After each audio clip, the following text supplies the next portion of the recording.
Ladies and gentlemen, welcome back to the Gridiron Network Podcast, episode number 5. We are halfway to 10 here. Today we've got some NFL news to talk about. We've got NFL roster deadline. Teams hit the deadline today as of time of recording for their 53-man rosters, and we also have some NFL hot takes, everybody's favorite. Harry, how are we doing today? I'm ready to get some people angry with these hot takes. How are you doing? I've got the same feeling, man. The Let's same do it, feeling. dude. So we're going to kick it off with NFL news today. Broncos trade Devon Vele to the Saints for a 2026 4 and a 7th. What's your hot take on that one? Or not even hot take. What's your take Oh, on nay, that? I'll give you a hot take about this. The Saints are so stupid. Why do you give up I think giving up a fourth for, I think he might be 26 or 27. He's up there. He's yeah, up there. and you're giving up a fourth for him and a seventh? Personally, I think it's too much. But also, I mean, the Saints need all the help they can get this season, so. Yeah, I mean, I agree that they do need help at wide receiver, and just in general, they need help. But a 4 and a 7 is insane to me, because when you look at some of the other trades that happened over the weekend that we're going to get into and what receivers went for, and then you look at what Devon Vele went for, what were the Saints thinking there? Oh, dude, let me, here, I'm pulling up. So when George Pickens got traded, they got, what did they get? They gave up a third and a fifth rounder for George Pickens. Vele just got a fourth and a 7. That is it's just crazy to me. I mean, and then you look at the next trade that happened here was the Chiefs trading Sky Moore and a 2027 7th to the 49ers for a 2027 6. So a pick swap for Sky Moore, who I'd say is close to a similar level of Devon Vele. Yes, Sky Moore, I think that this is a smart move for the 49ers just because how banged up their wide receiver core is. The only healthy guy you got right now is Ricky Pearsall. We don't know exactly when Ayuk's coming back. I think I saw a report that he's missing at least 6 games. And Juwan Jennings, he's in like a contract dispute, plus he's a little hurt, so we have no idea when we'll see him. So I think Sky Moore can be a decent addition, and we'll see if the Western Michigan legend can do anything for him. Yeah, and I mean, it doesn't hurt. Take a chance on a guy with potential who was clearly depth piece for the Chiefs there with their wide receiver talent, and he was just going to get no playing time over there. So it's completely worth a pick swap, in my opinion. I don't see the harm in that trade at all, and honestly, on either side, because the Chiefs weren't going to use Sky Moore, so they moved up around in the 2027 draft. Yeah, I think it was a very fair trade for both teams here. Yeah, the next wide receiver we got to talk about here, Patriots wide receiver Jalen Polk. He will miss the entire 2025 season due to a shoulder injury that does require surgery. Yeah, that's just a tough loss for the Patriots just because whatever help Drake May can get, I think they need to supply that for him. And when your wide receiver 1 is Stephon Diggs, I believe he's 31 years old coming off this major injury, I personally think that it will pan out okay for Diggs, but any more depth for this roster, for this wide receiver core, would be very helpful. So this is going to be a loss for them this season, and hopefully he gets healthy and he's back and ready for next year. Now, I do just want to say quickly that while he could definitely use the help in terms of depth at wide receiver for the Patriots, Jalen Polk's stats from last season in 15 games played, do you know how many catches he had? No, I don't think I can guess it. He had 12 catches. Oh, man. 12 receptions in 15 games for only 87 yards and 2 touchdowns. Polk did not look like a second-round pick for the Patriots. So while I think this does suck, and obviously you don't want to ever wish injury on a player, I think that in terms of who they could be missing at a skill position, Polk was someone that... Oh, it could be. It could be worse. No, you know what I mean? I get you. It could definitely be worse. Who do you think will benefit the most now in this wide receiver core from him missing time? I said it in one of the previous podcast episodes, but Kayshon Boutte, I've been huge on the guy for a hot minute. So I think he's going to benefit because I do think he's going to carve out a sizable role in that offense. Yeah, no, I do agree. I like him too, and I really do hope he takes advantage of this opportunity now that he has. And I wanted to get into this next one because I'm a CMC truther, and now we had the Commanders trading Brian Robinson to the 49ers for a 2026 sixth round pick. And my Twitter when this happened was, oh my, like, what does this mean for CMC? I'll be the one to say it on the record. I think this means nothing for him. If anything, for fantasy, I think this helps him because now that they have Brian Robinson there, McCaffrey won't have to see 90% of the workload because, I mean, McCaffrey's 29 and we've seen all these injuries. He needs to get managed better by this team, and I think Brian Robinson will actually help him out a lot this year. I agree with you. I am not very big on Brian Robinson, I'll be honest. Yes. I think that he's a good power back option. I will give him that, but I don't see him ever becoming more than that in the NFL. I mean, his career averages 4.1 per carry. Last season was his best at 4.3, but the league average last season was 4.4. So he's average, essentially, right? So I fully agree with you that CMC fantasy owners don't even bat an eye to this. He may, at the most, take some goal line touchdowns away. Yeah. But he's not going to take many snaps away from CMC. Yes, I was just going to say, like, the only problem that this will cause is if you do draft CMC and you do want that insurance back, I feel like that's just where the discussion between do you want Brian Robinson or Garendo still. So, I mean, I guess we'll see how that plays out. I just had a draft yesterday. I drafted CMC, and I did not grab any of them. Somebody grabbed Robinson, but Garendo is still on waivers. So if something does happen, I honestly think that Garendo will be the better back just because Brian Robinson couldn't beat out Austin Eckler and a rookie. So as much as I'm not big on Brian Robinson, at the end of the day, this is for a 6th round pick. Yeah. It's not a bad trade at all for the 49ers. The Commanders, as you said, he couldn't beat out Eckler and a rookie. It's a smart trade for both sides. It's really low risk, low reward for the 49ers. I think he'll be serviceable when the time comes for CMC to be done, whenever that may be. Brian Robinson's also already 26, which for a running back, you've got some mileage on you, you know, so he's obviously not the guy of the future either for the 49ers. Yeah, I think it was just a nice depth piece to add just in case something was to happen and just to take a little bit of that workload off CMC. Yeah, and speaking of Commanders, next deal they got done. They finally did it. Terry McLaurin and the Commanders agreed to a 3-year extension worth over $96 million. This is so great to see because this means we do not have to talk about Cheeseburger Debo being wide receiver 1 for this team. Terry's back. Now that should just mean wheels up for Jayden Daniels now in fantasy. You don't got to worry about him, about Terry not being there. The team wants this. Obviously, Terry, I think he got a very good deal, and it's just going to be huge for them. And they finally got their wide receiver 1 back. You know, all talks of a Jayden Daniels sophomore slump, in my opinion, they're out the window now. Terry McLaurin signed. No chance of Daniels having a sophomore slump. For Terry, he did want that DK Metcalf money, and I think that he ended up being like $1 million a year under DK Metcalf, but he's right there. So I like this for both sides. I'm so happy McLaurin got paid because he truly deserves it. We've said it since the beginning. He deserved to get paid here by the Commanders. Daniels desperately needed a wide receiver 1 like McLaurin, so it's annoying that it took as long as it did. But at the end of the day, it could have taken as long as, you know, some other contract extensions we've seen. Exactly, man. It's just very happy for Terry because he's been with this team forever and through a lot of bad times. So him to finally just get this extension, $96 million, I'm sure that'll be great in the bank account. So he's gonna be he should be great this year. Do you think Terry McLaurin's one of those guys that's going to retire as a Commander? Yeah, I believe so. To be honest, I think it's really going to determine how he plays year 3 of this contract, year 2 to 3. Because is he 29? He might be 29, I believe, already. So this ends if he's 32.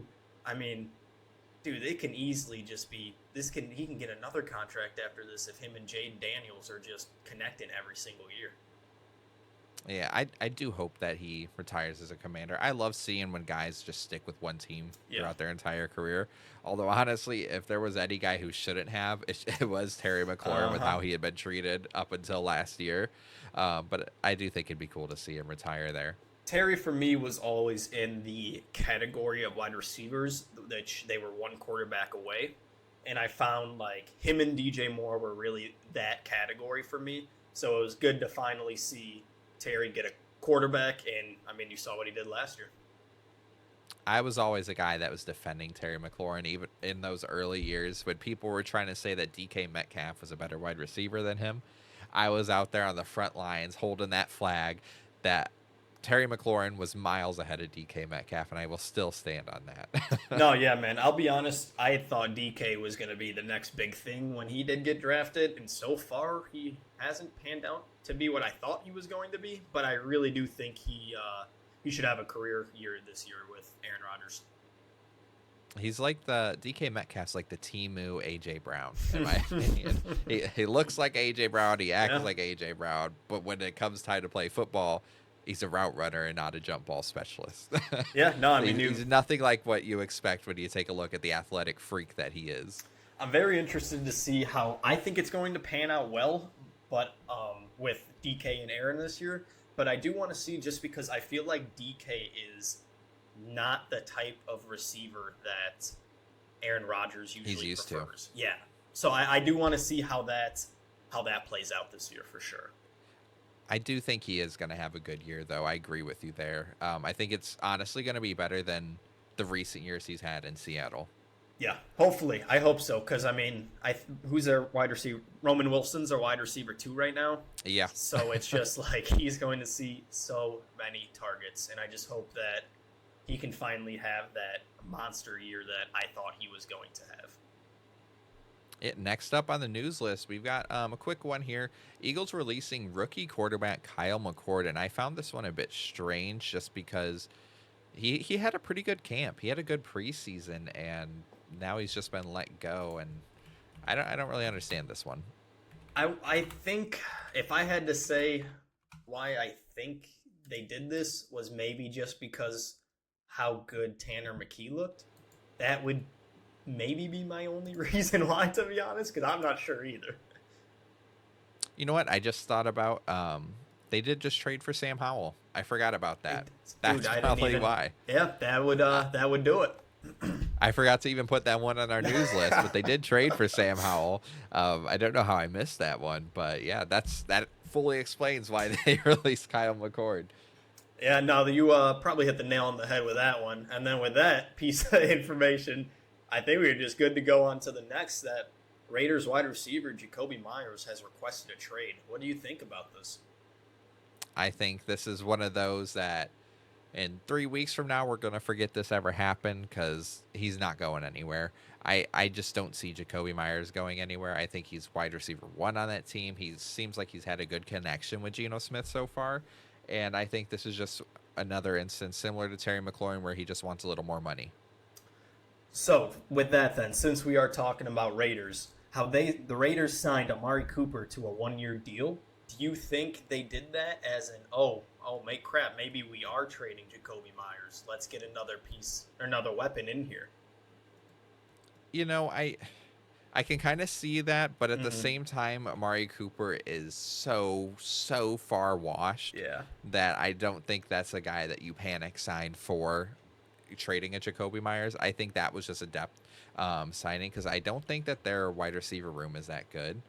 I'm trying to pull it up here. You know, outside of Amari Cooper, you got Trey Tucker. Yep. And that's kind of it. It's a bunch of young guys after that who could carve out a role. There is one guy I want to bring up in that wide receiver core just because he's been getting a lot of talk on my Twitter. I believe it's Thornton Jr., I believe is his last name. And from what I've been seeing, these fantasy people love this guy. And if they said that Jacoby Myers was to get traded, they think that he can end up being their wide receiver 1 because I believe, or I agree with you, Amari Cooper's washed, man. If he couldn't do it with Josh Allen and the Bills, he is not doing it with Geno Smith and the Raiders, in my opinion. No. Not a So, shot. I mean, I really, really don't think that they will trade Myers, but if they do, I really do hope he goes to one of either the 49ers would be nice, the Patriots would be nice too, or even the Steelers, man, they need more weapons. So they said a lot of teams were contacting them about Myers, so I guess we'll just have to wait and see what happens. Yeah, and I could be totally wrong. They could end up trading him, but in my opinion, just based on what I've seen with trade requests as of late in the NFL, 8 times out of 10 they don't go anywhere. So this may be one of those 2 times out of 10, though. No, like you said, most of the time when wide receivers do this, they just want money, and that's why he's doing it. So we'll see how this ends, if they can agree on a contract, because he is a solid player, and I think he would be good in this offense. Yeah, next piece of information we've got, Texans are not activating running back Joe Mixon, who will now be ineligible to play those first 4 weeks. This is absolutely huge. Oh, yeah. I'll be very honest. I don't know if we're going to see Joe Mixon at all. It sounds like the team has no idea what is wrong with this guy, and now he's not playing the first 4 weeks. So what do you think about the whole Joe Mixon situation? I think as a Joe Mixon dynasty owner, this is terrifying because he was so good last season and so reliable that now who knows when he's playing. Yeah, I agree with you, and I don't really trust Dameon Pierce and Nick Chubb to lead that backfield either, so it's going to be very, very interesting to see how that backfield in Houston ends up being. So, and the whole thing is it's a non-football injury, right? I believe like it didn't happen. Yeah, I don't even know. Let me look it up real quick. I feel like that's what I've got here is that it's a non-football injury, and nobody really knows exactly what's going on. Yes, that's what I was going to say. That it's just a foot injury. It's been called a foot injury. It's been called an ankle injury. Yeah. It happened away from the Texans, so nobody knows exactly what happened, how long it is. Yeah. It's going to be very interesting, weird, man. Because, I mean, I just looked up Joe Mixon to see what his injury was. NBC Sports worded this perfectly. Joe Mixon's non-football injury remains cloaked in mystery. Nobody knows what the heck is wrong with this guy. I don't even know if his team knows what is wrong with this guy. Just hopefully he can get healthy, because he is a big part of this offense. And when he is playing, he is a very good piece to have for fantasy. You know what it reminds me of? Do you remember when Lonzo Ball had his knee injury? Unfortunately, yes. Chicago Bulls. And at first, it was supposed to just be something that kept him out for 2 weeks. Then it turned into a couple months. Then it turned into 2 years. Yep. That's kind of the vibe I'm getting here from Mixon, man. Because when nobody knows what's going on, that's never a good sign. Because these are the best doctors in the world. If they don't know what's going on, NFL doctors, you are screwed, buddy. No, literally.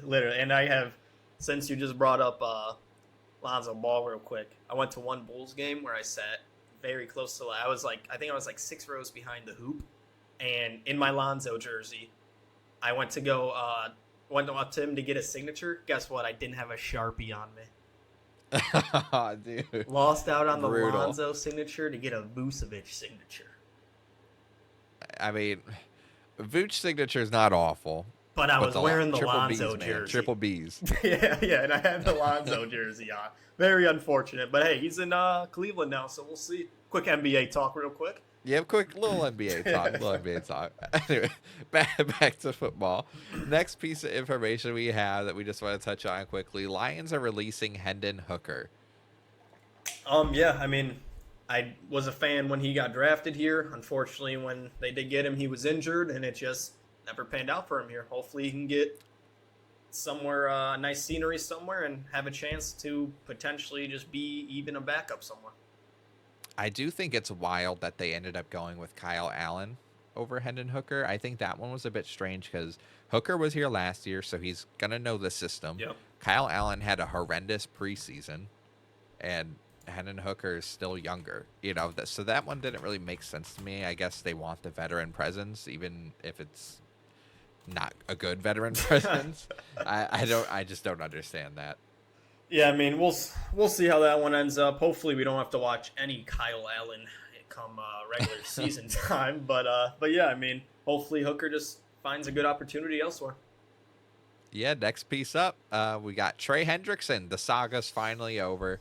Trey Hendrickson and the Bengals agreed to a new one-year deal with a $14 million raise for this season. Great. I mean, finally. Seriously. I mean, this was the talk of the offseason. Jerry Jones, please take some notes because it is somehow getting worse for you every single time I see your name. You are just burying this guy even more. But, yeah, Hendrickson's back with Cincinnati. I mean, their defense was pretty awful last year.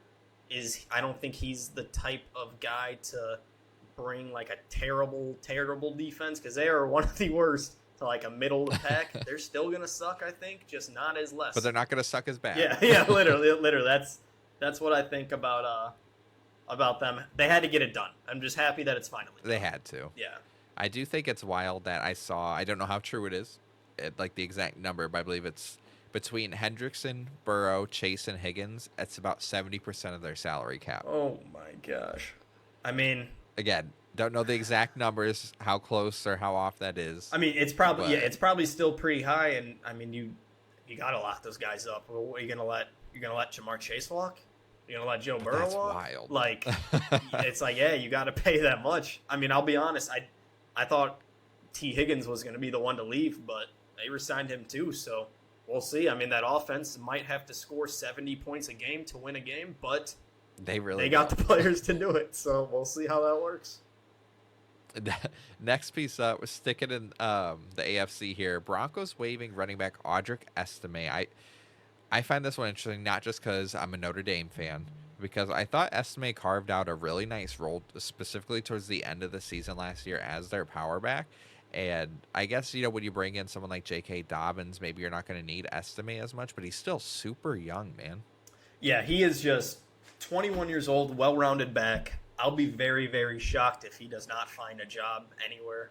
I think, personally, your Bears should look into him. Yes, sir. But I definitely could see why he is waived, just because that running back room is pretty crowded now. I mean, you're going to have J.K. and Harvey starting off the year, so it'd be hard for him to get in there. Yeah, and like you said, Bears, give him a call, pick him up. It's not going to be expensive, and clearly the Roschon Johnson experiment is over. So bring in a real power back in Audric Estime. I agree with you, man. Unfortunately, I was a big Roschon believer. I just don't think that's the case anymore. Speaking of players that never panned out, the Browns are sending Kenny Pickett to the Raiders. This is obviously just a backup role. He will not be competing against Geno Smith. I think he's a good backup to have, man. I think that is I don't know if I even want to say a quality backup. That's a backup for sure. So I think he'll be he'll be fine there. I don't understand how Kenny Pickett has scammed his way onto another football team. I'll be honest. Oh man. I don't think he's a good quarterback. He's got tiny hands, so he's never going to develop. Yeah. I don't understand. I never understood the hype around Kenny Pickett. To me, the only reason he got drafted was because of that fake slide that he did in college. Which was awesome, though. That was awesome. Amazing. It was one of the coolest things I've ever seen. It was. So I understand why everyone saw that, but I don't think he was ever a good NFL prospect. He's bounced around from team to team now. I don't think he's really the type of guy you want as a backup. I mean, look at last year in Philadelphia. When he came in, he sucked for the Eagles. Tanner McKee came in and handled business. So Kenny Pickett, to me, is not the type of guy who screams backup quarterback. He takes too many chances because I don't think he has the highest football IQ. Yep. And that he puts the ball in danger a lot. And to me, that's just not what you want out of backup. You want a guy who's going to play it safe and take what's given to him. No, I agree with you, man. And speaking of getting bounced around teams, this is Mr. Bounce Around Team himself. The Browns released Deontay Johnson. And just last year, Panthers, Ravens, Texans, if you got cut by the Browns, you got to think they got Deshaun Watson there. They got Quinshon Judkins there. And now Deontay Johnson is done, man. This guy, it's just, if anybody was to be on a team, the Browns would be the perfect team for him. Even they don't want him. So, unfortunately, he was a quality player for the Steelers. I actually really liked him when he was there, but This got to be the end of the road for Deontay Johnson, man. Yeah, he's done for, in my opinion. And speaking of done for, sadly, Yep. Packers releasing Isaiah Simmons, a guy who is Mr. Potential. That's what he is.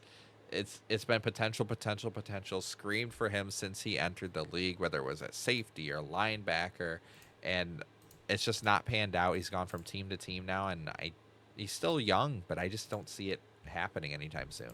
I mean, yeah, I think you hit the nail on the head there. It's just they've been trying him at so many positions, and he still just is not figuring it out. I was a big fan when he got drafted in Arizona, but it's just hasn't been what Simmons has been looking for. No, and I didn't really think he was that bad his rookie year. So I don't know what happened, or maybe I just wasn't paying enough attention. But then he ended up going with the Giants, and speaking of the Giants, might be the absolute worst news of NFL roster deadline day. Definitely. Giants release Tommy DeVito. Oh man, unfortunate for him. My Italian self, worst day of my life hearing this news. He was a fun guy, fun player, and honestly, that quarterback room that they got in New York, I think it's the most fun to watch. And just losing DeVito, I mean, they'll be fine quarterback depth wise, and I think he'll get another shot somewhere because he's I'm pretty sure he balled out his last preseason game, so I'm hoping he gets a shot. I hope so too, man. And he's gonna bring in views. So all you small market teams that need a backup, go call up Tommy DeVito. Cleveland, I know you guys love end quarterbacks. Check out this guy. Hey, they just got rid of a couple. Yeah, some bring positive another one in. PR in Cleveland as of late. So. Next up on the news list, we have Tyjae Spears, who has a high ankle sprain, has been placed on IR, meaning he's missing at least the first 4 weeks of the season. Yeah, I'm unfortunate for Spears because he is a decent back when he's healthy. It's just unfortunate this guy gets injured all the time. And, I mean, hopefully high ankle sprains are tough to come back from. So I really think this just means Pollard here is just going to feast. And I am so happy because, unfortunately for me, the year that he took over as RB1 in Dallas, I drafted him in almost every league. And he really sucked, unfortunately. But I think this is a great opportunity for him, and I really do think he's going to kill it in real life and for fantasy this year. Yeah, I have him in Dynasty in, I think, 2 leagues, actually. And last year, he was not bad. In a year where everyone thought that Tyjae Spears was going to take over the job, I feel like Tyjae just didn't reach up and grab that brass ring, and Tony Pollard had no problem keeping that ring in his hand and being RB1. And I think now with an injury, I think Spears is honestly never taking that job from him. No, unfortunately, I think that was this was kind of his last chance. And now that he's hurt, I don't think it's going to happen.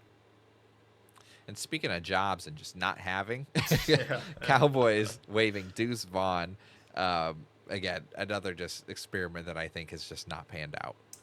Yeah, I mean, it just didn't work out for Vaughn, and now it's just you got Javonte Williams there. You got Blue there now, which I really do like. I think Blue is going to end up being the lead guy. It's just way too crowded of a room. And, I mean, he's small, man. He's a small guy. And him just being that small in the NFL, it just wouldn't have worked for him. You have to be like Darren Sproles or Tariq Cohen, and he's just not that. No, not at all. Hopefully he gets a shot somewhere. But I feel when he got drafted, wasn't his dad working here? Do you remember that story? So. I think he was. I mean, maybe his dad's on another team talking in the GM's ear to get his son on, but I mean, I don't know. I think it's just unfortunate for Deuce, and we'll see if he gets an opportunity somewhere. Yeah, and last piece of NFL news information we've got here. Kellen Moore, Saints head coach, confirms that Spencer Rattler will be the starting quarterback for this season. Do you think they made the right choice?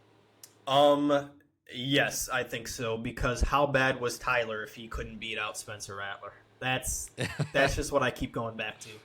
I mean, you couldn't beat out Spencer Rattler. I just think that's the best move for the team. I mean, they want to win. Will they get a lot of wins? Definitely not. But they think Rattler's the best chance for them to do it. And I agree. I fully agree that Rattler is the best chance. I think that even when you just look at terms of potential, Rattler still has more potential than Tyler Shaw. I didn't understand the hype with him coming out of Louisville. I heard all the talk that he was NFL ready, and he clearly is not NFL ready if he can't beat out Spencer Rattler, and he No, looks like he couldn't read a defense to save his life. no, not at all. I mean, it's just, man, I feel if you are a Saints fan, I don't know if you just want to watch every game with your TV off or with your eyes shut, Tough but that times is going to ahead. be, dude, it's going to be so rough for them this year. Maybe not just this year. I mean, Um, it might be a 5 while. years. Yeah, I feel like it definitely could be. And I mean, I think let's hit on the debate. The debate, all right. So the debate that we wanted to talk about here is George Pickens versus Devontae Smith. Who is the better wide receiver? What is your take? Better wide receiver. Okay, that's what we'll do. For fantasy, I absolutely love Pickens this year. But if we are talking, oh man, dude, now that I'm thinking about it, now I can't think. If we're talking NFL, who's better? I think I would go Devontae Smith there. All right, that's my choice too, man. Devontae Smith. I've seen some crazy talks about George Pickens, and while I think he's going to be good for fantasy, like you Yes, said, yes. I think that arguably Devontae Smith might be better for fantasy. I think Devontae Smith has consistently done it as a wide receiver too, and in my opinion, he's a wide receiver, borderline wide receiver one, if not wide receiver one, playing as a wide receiver two, similar to like T. No, Higgins, 100%. right? No, you hit the nail on the head there. I completely agree with you, and they are getting drafted very close to each other. I believe Devontae is going ahead of him, but it's just I don't know. I'm riding the hype for Pickens this year. I really think for fantasy he might be or he will be the better option, just because the only thing when it comes to fantasy for Devontae is a lot of his big games. Well, first off, he's very consistent. He's a very consistent player. If you need like 12 to 15 points a game, that's your guy. But his big games usually come when somebody else in the offense is not there. That's my only thing against Devontae. And I do think Pickens will still eat even with CD there. But when it comes to real life wide receiver, it's Devontae for me. I mean, he has a Heisman, so. He has a Heisman. I think he does everything that Pickens does better than him. I think even jump balls, I would take Devontae Smith. It's gonna be, oh man. I feel like I want to see. Good, I want to have this debate again after this season. I need to see what Pickens does this year, because for right now I do give the edge to Devontae, but I'm just so high on Pickens this year. I think he's going to be so good with Dak now, as just obviously in Pittsburgh the defense only had to worry about him. When you got CeeDee Lamb on the other side, they're going to have a lot more attention over there than on you. So I think just Pickens is going to absolutely eat this year. Yeah, I could definitely see it, man. But next up, it's time. Let's get NFL hot takes, fantasy hot takes from Harry. Do you want to start? Yeah, man, I'll start it off. So, my first fantasy hot take is Chase Brown should be the next running back taken after Bijan, Gibbs, Saquon, Henry, and CMC. So that would be running back 6 off the board. So let me explain why I think that. From week 9 on, Brown was the RB 4, 3, 9, 10, 5, 5, 23, and 13. He's a true workhorse back, and he does it in rushing and receiving, and that's what you need for a top fantasy running back. And when he took over as the workhorse, he averaged 20.6 fantasy points a game, PPR, which would have put him as RB3 to end the season. Behind him, you only got Pirine and Brooks, which I do like Brooks, but I don't think it's going to be enough. I think he's still going to be the workhorse again. And like we talked about earlier, this defense is still going to be one of the worst in the league. So the offense is going to have to put up so many points, and I expect Brown to be a huge part of that. Do you think that he's gonna? So you think he's gonna be better than Jonathan Taylor fantasy wise? I think he's going to be better than Jonathan Taylor. I think he's going to be better than Devon Achane. I think he's going to be better than Ashton Genty. Ashton, okay. Yeah. Yes. I mean, yes. My take. I could see it. Yes, I could see it. My thing with, because I'll be honest, I was really debating him or Genty, but my thing with it, I feel like I'm cooling off on Genty a little bit as we get closer to these drafts and the season starts, just because I don't want to have the same approach with Genty as we did last year with Marvin Harrison Jr. He was being drafted so high just because he is this generational type of player, and it just didn't pan out for him. So I just don't want to, I don't know. I'm just not there yet with Genty yet. Could it easily happen? Yes, I think Genty could easily be a top running back, but I'm just cooling off for now, and I'd rather have Chase Brown. All right. Hey, I'll take it. I mean, I'm a big Chase Brown guy, but, next up, I'll do mine. So my NFL hot take is that Ashton Genty will break the rookie running back yard record this season. Speaking of Ashton Genty, man, I had to follow it up with that. I think 1808, that's the record from Eric Dickerson. I think that Genty is going to do enough to beat that record. I think when you look at the team, so back when Pete Carroll was coaching the Seahawks with Marshawn Lynch, he had 280 plus carries in a season 4 times and over 300 carries twice. So Genty with Boise State had 220 carries in 2023, but when he took his massive leap in 2024, he had 374 carries, and that's in a 14-game season. So think about what he's going to do in a 17-game season, right? And with the track record that Carroll has with running backs, he likes to run his running backs, right? So I think that last season we had the league average was 4.4 yards per carry. If he were to just get 4.4 per carry, so let's say he had an average season, he would finish with 1540 yards. So still a phenomenal rookie season. But last year, running backs with 100 plus attempts, 6 of them had over a 5.0 carry. And I did the math. And in order to get 1809 yards, 1809, he would need 329 carries with a 5.5 average, which I think Genty can definitely do in that Raiders offense. Yeah, man. I'm a firm believer that I think there's I would say a good chance that Genty finishes as he has the most touches out of all the running backs this year. I mean, you said exactly what I was going to say. Why? Pete Carroll loves using these running backs, and he loves a workhorse. There is nobody that's going to compete with him. He is going to see every single touch. It's just going to be him and Brock Bowers just killing it in that offense. And I do want to say one thing. I had a little Twitter interaction this morning.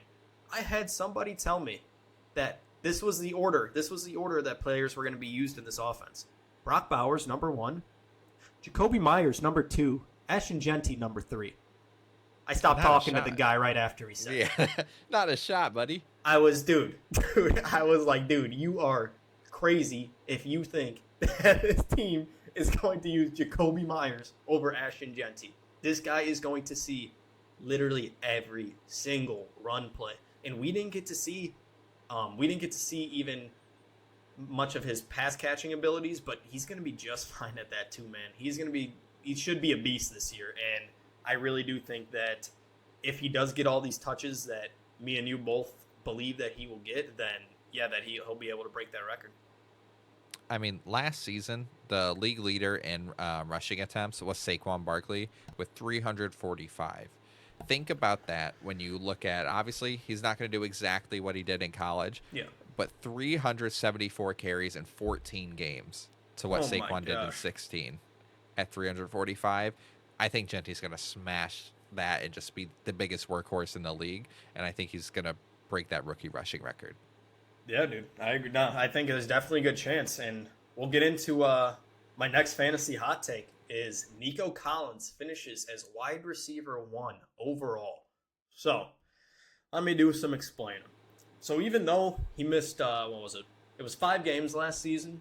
He still got just over 1,000 yards and 7 touchdowns, averaging just about 17.5 PPR points a game.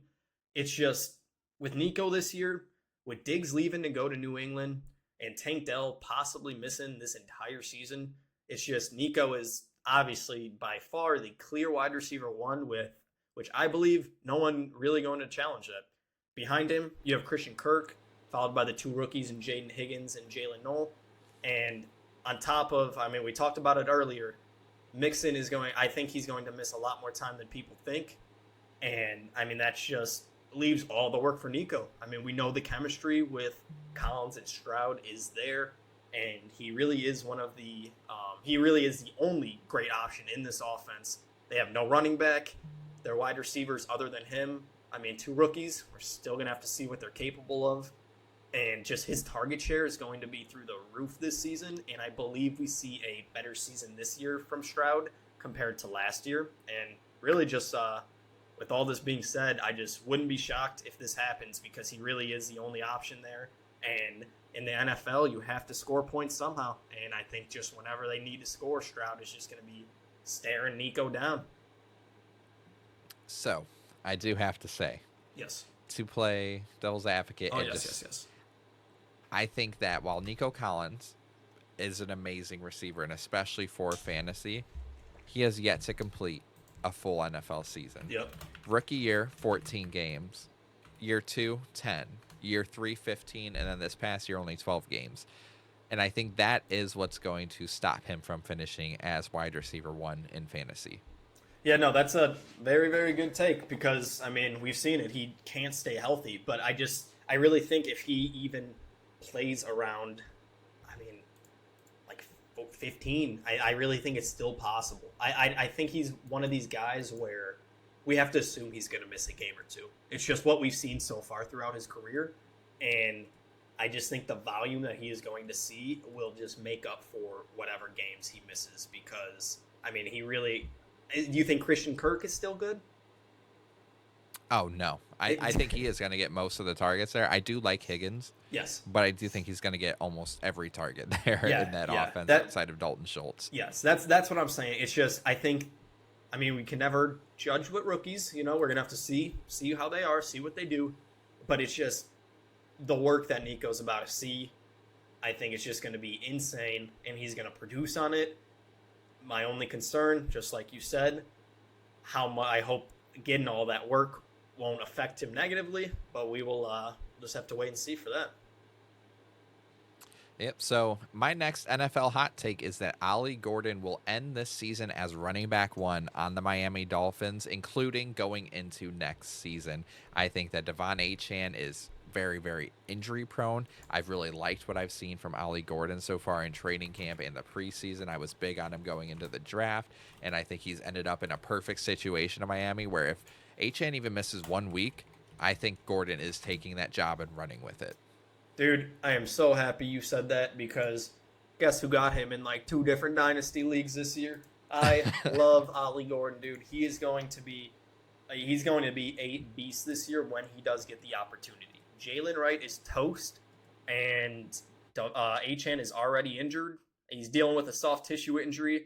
I'm pretty sure they said their main worry right now about it is just it getting re-injured in the regular season. So I think he's dealing with it, but he's good for now. It's just we'll have to see, because he's a tiny guy, and he'll be taking a lot of hits because Tua loves checking it down to him. But if something was to happen, Ollie Gordon is going to be a beast. And I do agree that I can definitely see him still being the RB1 going into next year. I want to play devil's advocate, but I can't, because I agree with you, man. I love the guy. So I'm huge on Ollie Gordon. Like you said, man, I also have him in Dynasty, but I just think that he is such a great running back, and Achane 1 is injury prone. But I think to combat that, they're going to try and take away carries from him. And by doing so, he's going to transition into just the receiving back. Mm. Yeah, no, I could, because he's very, very good at receive. He's like a mini Camaro, how I look at Achane. Yes. So I could definitely see that. I really think it's just when it does come to Gordon, it's just how early does he get the chance? Because I think he's going to be great with it. 100%, man. And then let's see. Oh, this one. Okay, so my next fantasy hot take. CMC, the best pick in fantasy this year. Now, I'm keeping this one short and sweet, because we know CMC, we know what it comes with. In fantasy football, you need to take risk to win your league. If you want to play for a consistent third to fourth place, go draft, like someone like Henry around there, because you know what he's doing. CMC can break fantasy football. We've seen it. He's the most high risk, high reward as it comes this year. Personally, I'm willing to take this chance every single time, and not only do I believe. Oh, this is where that really gets hot. Not only do I believe he'll be one of the best players in fantasy, I also believe that he gets through at least 15 games played this year. I think them bringing in Brian Robinson shows that they don't want CMC to get 100% of the workload, which I think benefits CMC even more if he is not on the field all the time. So with where he's going right now, usually late first round, maybe early second, which late first round is crazy to me. I would personally take him in the middle, and I literally would even take him. I'll be honest, this is how high I am on him this year. If Jamar Chase was off the board, 101, CMC is my next pick. That's how high I am on CMC. It's just, you don't see a guy like this where when he is playing, he literally breaks fantasy. And you are getting such a discount on him with being at the end of the first round.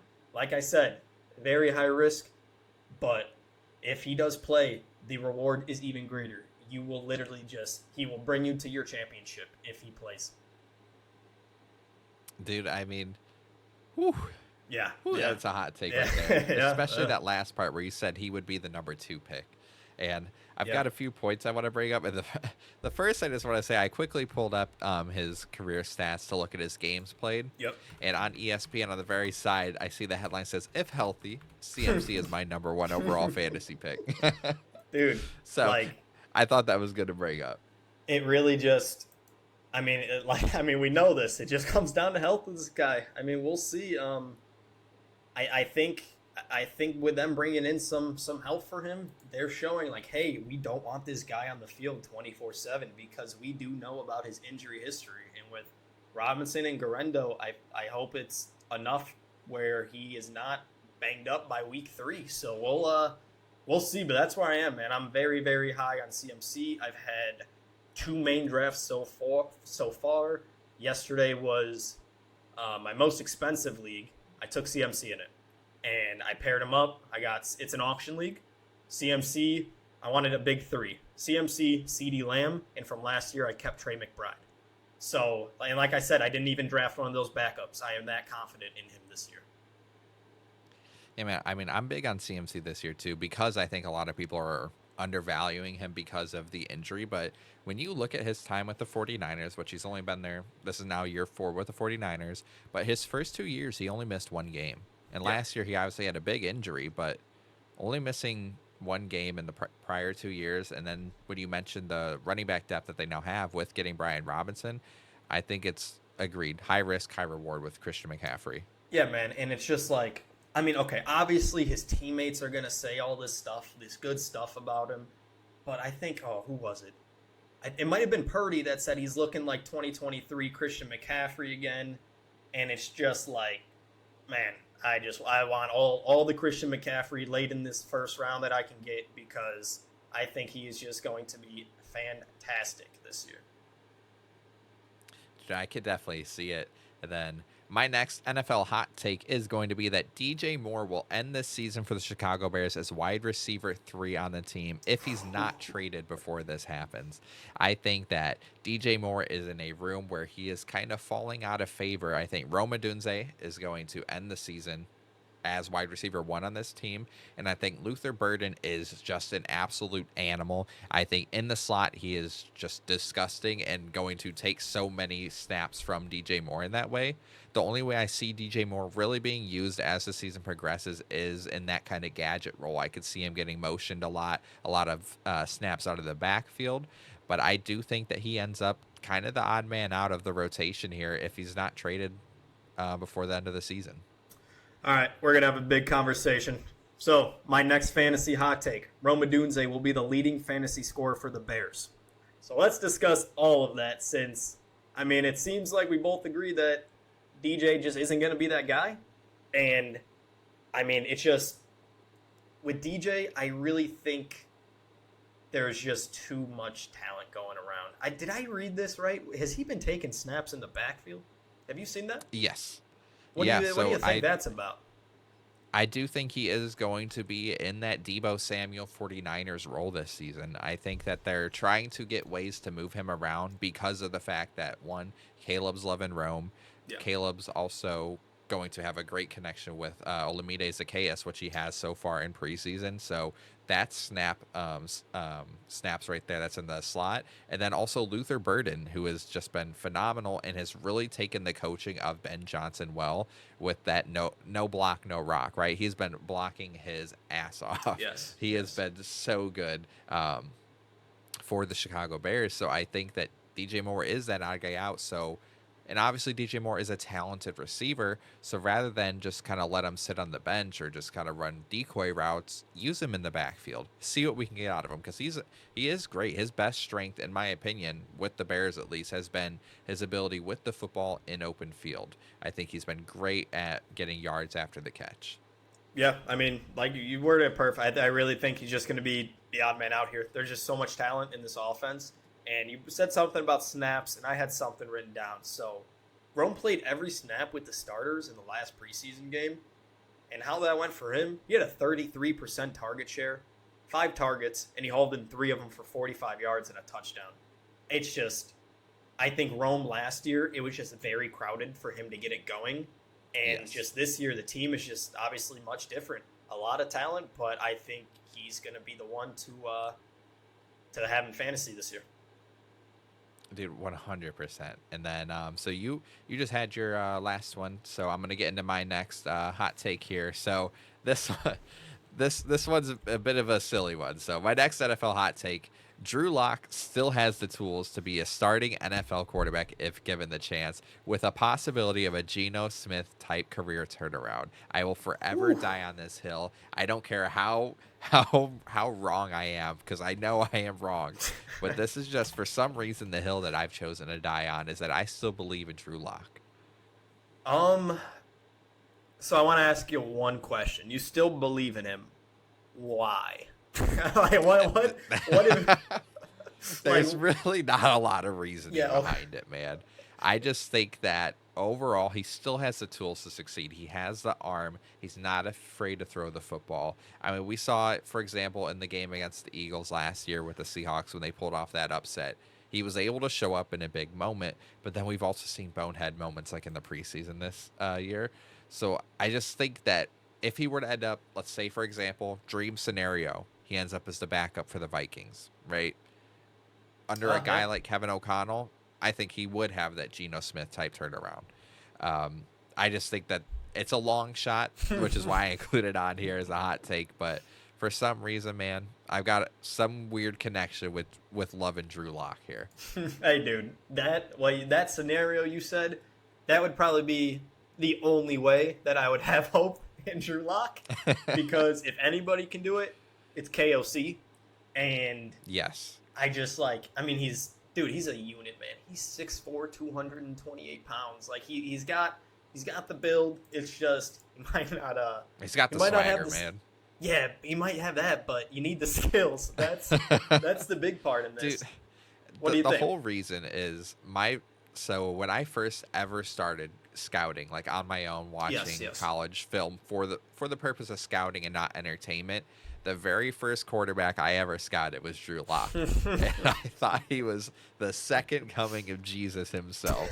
I was so high on Drew Lock, and I think that's why I refuse to accept that he has not panned out, because he was my first. Well, like you said, you thought he was the second coming of Jesus. Hopefully he has his resurrection of his career, because right now I think he needs it. And while we were just talking positive, I'm going to totally hate on a guy. I had one more hot take. I got one more. So, my last fantasy hot take. Zay Flowers won't finish as a top 32 wide receiver for fantasy this season. And I'll be honest, I'm the biggest Zay Flowers hater, but I have stats to back this up. So, listen, hear me out. I don't think there's a player that I've disliked his ADP as much as Flowers. He's going in the middle of the 5th round with players like George Pickens, Tedero McMillan, Jamison Williams, all going after him. And for me, that just makes 0 sense. Lamar Jackson just threw for, I think it was over 4,000 yards and 41 touchdowns. and that resulted in a wide receiver 25 finish for Flowers.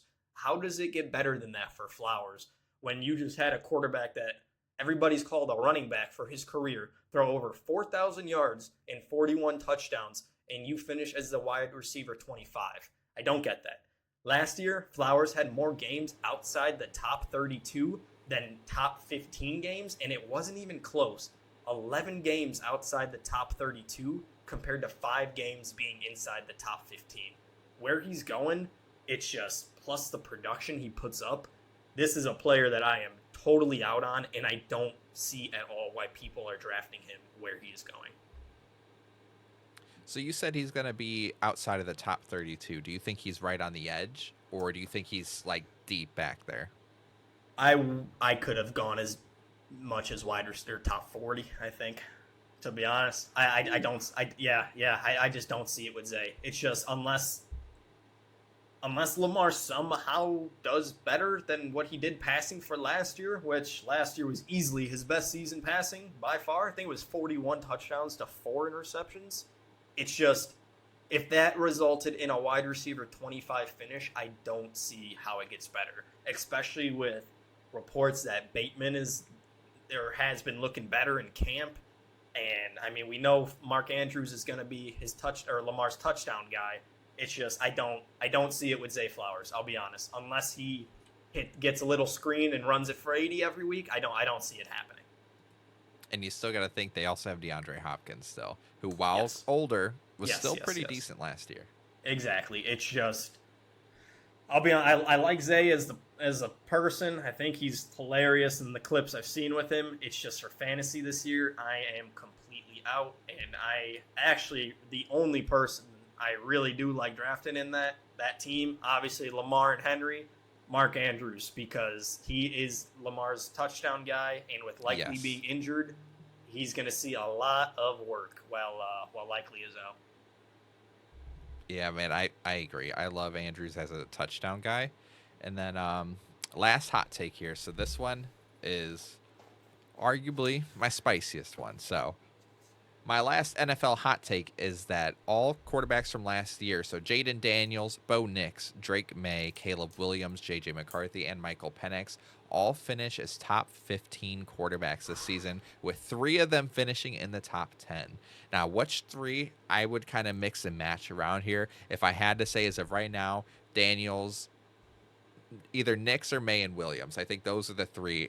Those 4 are the 3 that I would consider for the top 10. But I think all these guys take massive leaps, and obviously Daniels doesn't really have to take much of a leap. But I think everyone else here takes a massive leap, and they all have fantastic seasons. And this will arguably go down as probably the greatest quarterback class of all time. Dude, see, now, I hate this because I want to play devil's advocate so bad. But that draft yesterday was double quarterback. Guess who I went with? I went with May and McCarthy. Because I believe that same thing. I wanted to go cheap on quarterback, and I was hoping to get May and Dak, but Dak was going for too high what I thought. But McCarthy, dude, I 100% agree with you. I mean, we saw what that offense did with I almost said Geno Smith, with Sam Darnold last year. It's just McCarthy is going to feast, and it also helps that you got a guy named Justin Jefferson to throw to, because, oh my God, that offense, I don't know why people are hating on this offense. I don't know. I don't see it going negative at all. I think he's going to be such a good quarterback for this team and in the system. And don't even get me started on Drake May, dude. I think that's the one that's easily could be in the top 10 because, I mean, they're giving him weapons. We know he could run. Oh, man, I can't wait. I'm very, very happy. I didn't even know you were saying something about all those guys, and I just drafted 2 of them. So I love this. Keep going with these hot takes. I mean, so I pulled up my quarterback rankings from, I think it was last episode or the episode before, and I was looking through as I was thinking of this hot take, and I realized that the 3 guys that I think would fall out of the top 10, that have a potential falling out of my top 10, because Daniels was already in there at number 7, was Jared Goff at 10, Baker Mayfield at 9, and then I would say Justin Herbert at 8. I think those three guys have the potential of being replaced, with Herbert probably being the least likely. I think Baker and Goff could probably be replaced by either the Knicks, May, or Williams, and Daniel staying in that top 10. Yeah, I think you just said that perfectly, because my thing. Okay, here's how I view those three that you said would get out. So it was Baker, Herbert, and who was the last one? Jared Goff. Baker. Okay, I think Goff for sure. My only one that I would say maybe wouldn't is Baker, just because he was very underrated on his. Let me pull it up here. Rushing last year. I think Baker was great last year. I just think if I had to choose some to replace, it would be those guys. No, I see what you mean. I just think my thing with it is just, personally, I think that. Actually, I want to hear, why do you think Herbert's the safer option to stay there instead of Baker? I think Herbert's the safer option because he's the safer quarterback. In terms of, Herbert does not throw a lot of interceptions, except for when it actually counts. Yeah, But yeah. in terms of the regular season, Herbert is a very safe quarterback, and I think he's going to be in a very, very run-heavy offense once again. Yeah. So I think he's going to be able to take what's given to him a lot more. Now, Baker's, in my opinion, also going to be in a run-heavy offense when you look at White and Bucky, but I think that Baker takes a lot more risks, so he throws a lot more interceptions. I believe he ended last year with 14 or so interceptions, but I know he was up there. But he also threw 40-something touchdowns. Yes. So I just think that Herbert plays the game a little safer and has had more good years than Baker has. So for that, I would say Herbert has the better chance of staying up. No, that makes sense. And then if you had to say which one of the three between May, McCarthy, and actually we'll throw, because I think May's a pretty obvious one there. May, Caleb Williams, and Bo Nix. Rank those three in fantasy. So fantasy-wise, I would probably go... Oh, that's tough. Yeah. Fantasy, Yeah. because I would probably go Caleb, May, and then Bo Nix. But I Caleb, still May, really Bo like Nix. Bo Nix. I like Bo Nix a lot for fantasy because I think he's got a safe floor for fantasy. Yeah. I agree with that. I think he's gonna not turn the ball over much this year. I think they kind of nailed their system down towards the end of last season, and I think Nix is gonna, as you can tell, I think he's gonna be a top 15 quarterback, possible top 10 this season. I think he's gonna have a phenomenal season. Yeah, no, I mean, I think you said it. This class has so much potential to be so great, and I really do think those guys will be making their jump. I'll be honest, the only one, if I just say, I'm iffy on Williams, I'll be honest. I'll be honest. It's just out of that bunch. Come on. Out of that bunch, it's just, I think I'd have all of them other than Williams, to be honest. Maybe that's You'd have just Penix over Williams. See, I'm very big on the Atlanta offense this year. I think it's just there's no way it messes in the up. Atlanta offense, but over Caleb, I don't know. That's close, to be honest. I'll be honest. I don't know which one I'd have. It's just I have not been the biggest on Caleb out of all those other guys. It's just that I'm higher on all of those. But I mean, honestly, like we were talking about earlier, just wait and see. See, He's gonna prove everyone wrong. As I was gonna and keep say. doubting us. Dude, hey, as long as he makes Rome Odunze the leading fantasy scorer, I don't care what he does, because I'm getting Rome. I got a draft next on Labor Day, my league.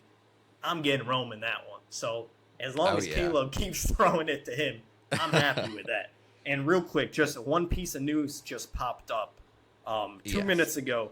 Chris Godwin and Tristan Wirfs were both activated from the PUP list. So that is yep. Yeah, very big for Tampa. Very big for Baker. And speaking of Baker, he might not fall out of the top 10 now. Dude, exactly. And Turbo might be gone. Dude, yeah. So I want to talk real quick. We can jabber real quick about stuff. So this draft yesterday, it's an auction league, and usually how this one goes, I've noticed a lot of the team owners in this, they will spend a lot of their money on their starting lineup. So what I did this year is I was like, I kept Trey McBride, $100 budget. I kept him for $10. I drafted CMC for 21. I drafted CeeDee Lamb for 20. And my plan was just to wait for deals. I got Godwin I believe it was the second last pick for $1. And I am just, yeah, dude, that's I've never what done an auction league before, so I'm not too familiar with how it works. But I also know that $1 for a player is a steal. $1 for a player that was wide receiver 2 last year before he got injured. Yeah. So, I mean, I love seeing this news, obviously, and I'm hoping Baker can help me out and give Godwin some touchdowns whenever he comes back. Dude, I think so. I think that's going to be that offense is going to be good, man. That Tampa Bay offense is going to be good. Yeah, no, they should be. I mean, we got Cohen left, but I mean, I think it's just too much power, like superpower on that offense. It's just they're so good. Like you got Ibuka there, you got Godwin, you got Evans, that backfield, you got the talk of the offseason, Bucky Irvin, you got Rashad White, yep, and then you got Sean Tucker. Number one Bucky fan right here. Oh man, dude, I'll be honest. I'm Team Bucky all the way. I'm not drafting him, and I have not considered drafting him. I think last year what we saw for fantasy, I think that was dude, you're about to hate me. I think that was closer to his ceiling. Oh, already? Yeah. I think that was closer to his ceiling. Yeah, I really think. What did he finish? It might have been like RB7, I think, somewhere around there. He was up there. I really do Bucky think. to the moon. Dude, I hope so, man. I hope so, but hey, we'll see. But you got any closing statements? Or? No, that's it for my hot takes, man. Yeah, so I also wanted to bring up really quickly. So for hot takes, so we are going to make this a bit of a more regular thing. Maybe not every episode, maybe every episode. But if you guys are interested in NFL hot takes, please leave your hot takes in the comments of this video, of this short, whatever it may be. Leave your hot takes. We may feature them on the next episode. We'll talk about them if we agree or not.